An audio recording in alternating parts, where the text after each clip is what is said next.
Cantt की सारी सड़कें बन रही हैं, पैसा सारा मंजूर हो चुका हुआ है, टेंडर हो गए हैं और काम भी शुरू हो गया है। भूपेंद्र हुड्डा जी तो अपने पिताश्री के लिए उनको तो जेल की ज़रूरत है, उनके लिए जेल में कमरा बनाना ज़रूरी है और वो बनाया जा रहा है। अब हुड्डा साहब जिन्होंने 10 साल प्रदेश पर राज किया और अनेकों भ्रष्टाचार के केस किए, किसानों की सस्ती ज़मीनें लेकर बिल्डर्स को दी और कई काम किया और उन पर केस भी चल रहे हैं और उन केसों के कारण इनका जेल जाना भी तय है। अब ये अपनी घबराहट को छुपाने के लिए कैमोफ्लेजिंग कर रहे हैं और इस प्रकार के बयान दे रहे हैं। नहीं, ये ऐसा है कि ये जब से वजूद में आए हैं इन्होंने किसी भी जो संवैधानिक संस्थाएं हैं उनको माना नहीं है और हमेशा उनका विरोध किया है। उसी प्रकार से अब ये ईडी का विरोध कर रहे हैं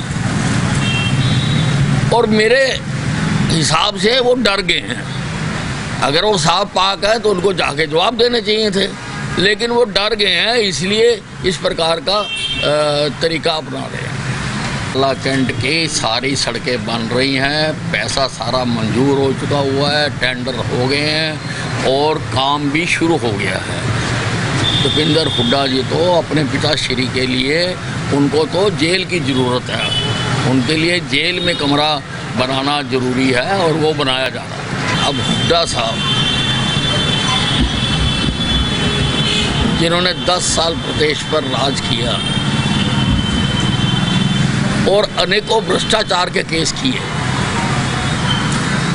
किसानों की सस्ती ज़मीनें लेकर बिल्डर्स को दी और कई काम किया और उन पर केस भी चल रहे हैं और उन केसों के कारण इनका जेल जाना भी तय है। अब ये अपनी घबराहट को छुपाने के लिए कैमोफ्लेजिंग कर रहे हैं और इस प्रकार के बयान दे रहे हैं।